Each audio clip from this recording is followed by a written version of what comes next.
Hello guys, bersama saya lagi dalam ORAITNOPO channel. So hari ini sekali lagi Datuk Seri Anwar Ibrahim menjawab segala tumahan, dakwaan, fitnah ya daripada pihak pembangkang.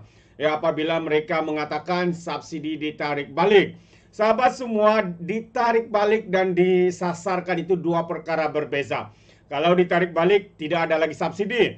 Kalau disasarkan ini maksudnya disasarkan kepada target yang tepat ya kepada rakyat yang seharusnya mendapat.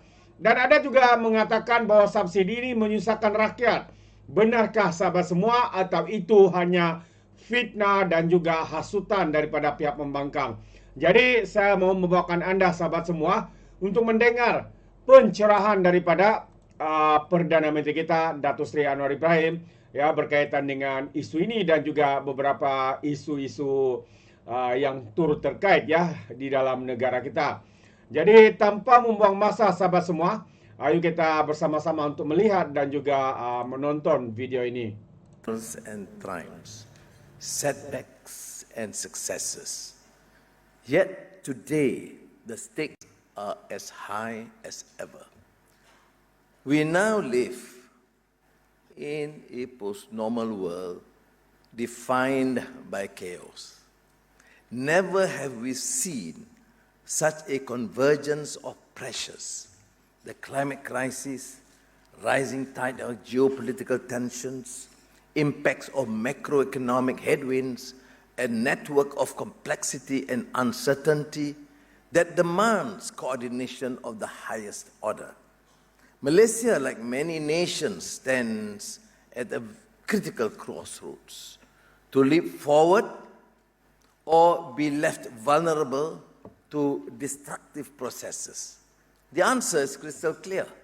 Our development pathway must be forward-looking, and our solutions must serve the well-being of the rakyat, addressing inequality and cultivating a mindset of shared responsibility and innovation.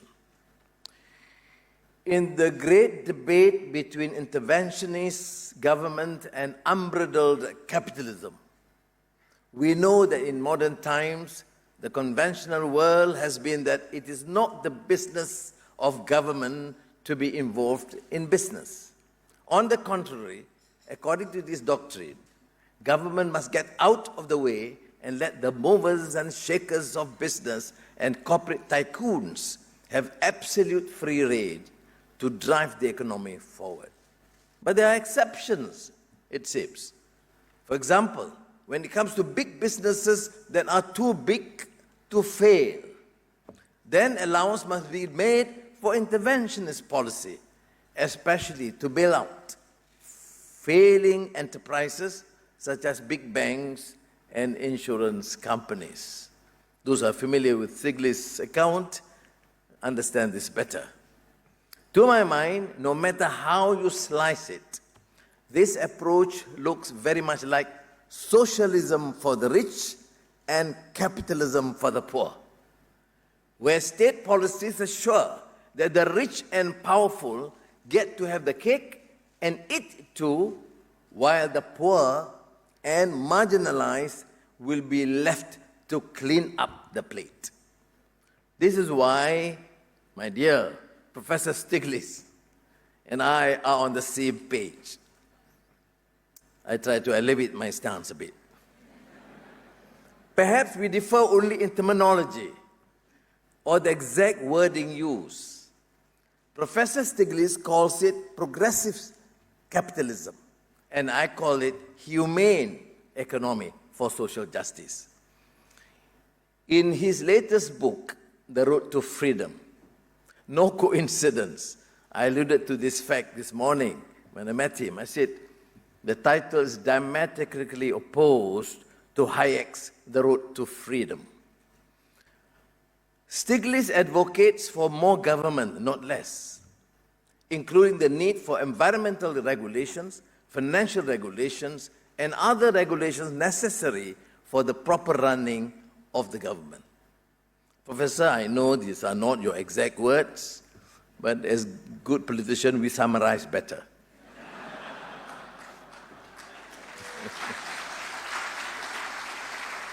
Now, according to Professor Stiglitz, in order to achieve a productive economy, the government needs to spend money on physical, technological, and social infrastructure. And I absolutely agree. Well, no disrespect for those who have passed on, but certainly the likes of Hayek, Friedman, Reagan, and Thatcher, for that matter, would be rolling in the graves. Where greed is good is the mantra of the unfettered free enterprise. Where moral hazard is allowed to encourage reckless behavior, and where the onslaught of negative externalities is treated as being inevitable, that is in fact the road to serfdom. It calls to mind Isaiah Berlin's famous aphorism, total freedom for the wolves means death to the lambs, or words to that effect. At this juncture, it bears recalling John Rawls' abiding question on what principles of justice should prevail in order to attain to a good society. That is, a society that is fair and egalitarian. In my book, The Asian Renaissance, I said that while the key to sustainable economic growth is productivity, public funds would need to be expended towards the growth of human capital, chiefly through education and healthcare. Additionally, poverty eradication and the creation of humane living and working conditions must remain paramount. Nevertheless, inasmuch as I would oppose unbridled capitalism, I have cautioned against unfettered discretion dictated by short-term pressures and political expediency. In this regard, rather than playing to the gallery of populist demand, responsible governance warrants that we must sometimes take the bulls by the horns. So we had this subsidy rationalization. Unpopular is sweet, palatable to the economists, but disaster for politicians. But since we are committed to institutional reform and economic reform, we have to pursue. Now, which happens to be our task, and we did it last May, and we decided to implement the diesel subsidy rationalization plan, electricity, and after that we had this assistance or withdrawing the special assistance for the chicken subsidy program. Can you imagine? You subsidize everything, and we are most democratic. We subsidize the rich and the poor and foreigners and anybody. And that has to stop. Rather than taking the safe course of merely paying lip service while being frozen in action, as previous governments had done, we had to summon firm political courage to take this course of action at the risk of being unpopular. Not too unpopular, because we have to survive the next elections. Otherwise, we'll be like, the Churchillian thesis, we all want to be great statesmen who only plan for the next generations. And a good politician is rotten, because they only think of the next elections. But you really want to be a great statesman, you'll lose the next elections. So you have to balance, to be both a statesman and partly a good politician. So you have to bear with me on that. Now, we had to choose to play safe and do nothing, knowing that the continued situation would only take us on the road to bankruptcy. Then that would be a dereliction of moral duty, of good and responsible governance. But did we take this action, including implementing electricity tariff adjustments and floating prices of certain essentials in order to inflict pain and suffering on the Rakyat? Certainly no. On the contrary, while the majority of the people would continue to enjoy the subsidies that they deserve, the wealthy and the big industries must pay what they ought to. So when I say subsidy rationalization, it actually did not affect the changes, because the subsidy continues for the vast majority of our people, what we call B40, M40, and probably the low T20. Now, the billions of ringgit saved are now being channeled back to the people in terms of subsidies and cash transfers. And that's what we have done and will continue to do as we proceed boldly on the course of structural reforms. We are committed to governance, accountability, and to social justice. That is, ensuring that the benefits of growth are distributed fairly and equitably, and that every Malaysian has the opportunity to prosper. Those tasked with implementing government policies must therefore adhere to the highest standards of responsibility, transparency, and accountability. We have seen great excesses from political leaders, bureaucrats, and government agencies. Excesses in terms of corruption and excessive spending. So structural reforms must also mean the courage of conviction and fortitude of commitment to take action against the crooks, the unscrupulous profiteers, and the nefarious power abusers without fear or favor. Our measures at structural reforms are already proving to be effective, as evidenced by the performance of the ringgit, the phenomenal increase in investments, and the positive trajectory of our economic growth. Therefore, let me take a moment to thank our investment community, both foreign and domestic, for their faith, trust, and confidence in the Malaysian economy, our governance, our rule of law, and our political stability. Let me assure you that we will not rest on our laurels or be complacent to let our guard down in the face of regional and global challenges. Hence, we are committed to ensuring that Malaysia thrives in this global environment. We are determined to create a pathway to raise incomes, eradicate poverty, and ensure that growth is sustainable, inclusive, and just. We'll continue to embrace a spirit of openness, a readiness to adapt, innovate, and constantly push the boundaries of what is possible. Our response must be holistic, coordinated, and above all, focused on the long-term well-being of the nation. The Madani Economic Framework I introduced last year outlines how Malaysia can prepare for an increasingly dynamic and complex global economy. As innovation and technology are prime drivers of growth for the world today, the government is working alongside GLICs to boost VC financing in this area for the next 5 years. So I thank Faisal and colleagues who have been very supportive in this venture.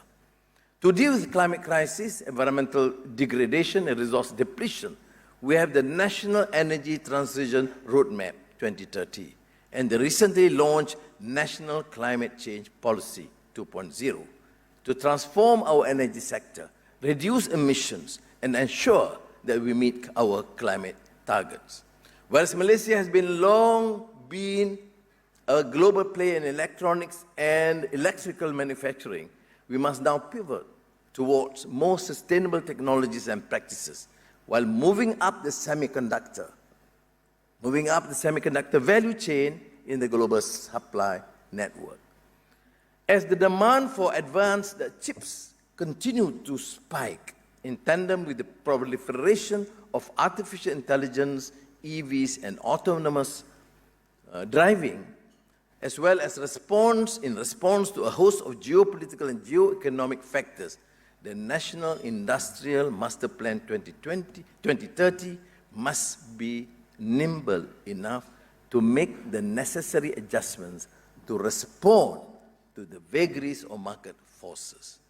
And as we look ahead to our ASEAN chairmanship in 2025, in fact, technically next week itself, Malaysia is prepared to lead with a vision of unity, inclusivity, and collaboration.